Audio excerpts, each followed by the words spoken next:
Kaibigan, bago tayo magsimula, pa-like and subscribe po muna ako at pahit ng notification bell para ma-notify ko kayo sa lagay ng ating panahon. Maraming salamat po. Mga kababayan, update po tayo sa lagay ng ating panahon ngayong araw po ng Huwebes. Sa kasalukuyan po mga kaibigan ay patuloy pa rin po kumikilos etong si Bagyong Christine. And as of now, ay nandito na po ito sa vicinity po ng Tumaw, Isabela. Northwestward po, over the Northern Luzon po ang kanyang tinutumbok ngayon. At kagabi nga, ito ay naglandfall na dito po sa may bandang North Luzon. So marami po mga lugar dyan ang apektado. And as of now, ang lakas po ng kanyang hangin ay nasa 95 km per hour.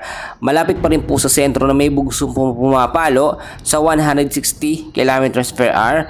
Pa northwestward po ang kilos sa bilis po na 15 km per hour. Nakataas pa rin ngayon mga kaibigan ang strong wind signal number 3 sa malaking bahagi po ng Luzon. Narito po yung mga lugar sa northern portion po ng Cagayan. Apektado po talaga yan.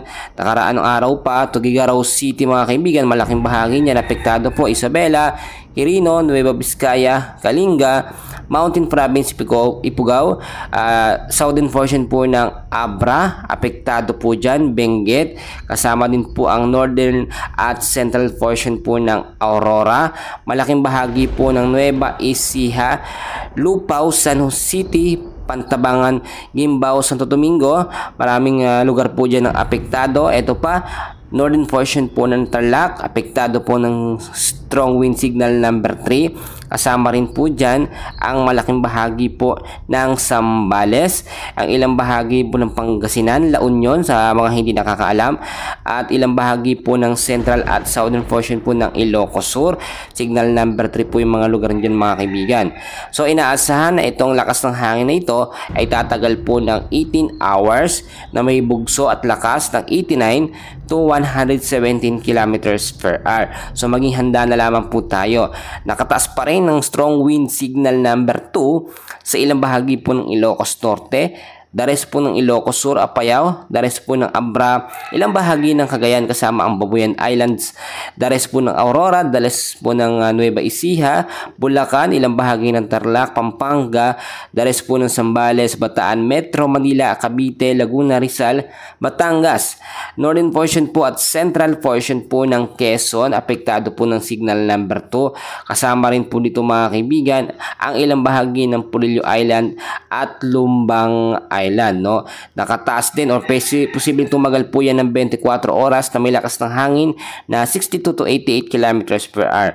Strong wind signal number 1 sa Batanes, the rest po ng Quezon, Occidental Mindoro, Oriental Mindoro, Marinduque, Romblon, northern portion po ng mainland Palawan. Marami po yung sakop niyan mga kaibigan, Kasama rin po dyan itong Calamian Islands, Cuyo Islands, Camarines Norte, Camarines Sur, Catanduanes, Albay, Sorsogon, Masbate, kasama Ponticaw at Burias Islands. Samantalang sa Visayas, apektado naman din ng signal number 1 ang Aklan, Capiz, Antique, kasama ang Caluya Island, Iloilo, Guimaras, northern portion po pang Negros Occidental, apektado tayo dyan, patuloy na pag-uulan, kalat-kalat po na may kasamang hangin na posibleng tumagal ng 36 hours, Though hindi ganun kalakas, 39 to 61 km per hour yung hangin, pero ito epekto pa rin or banta pa rin po mga kaibigan.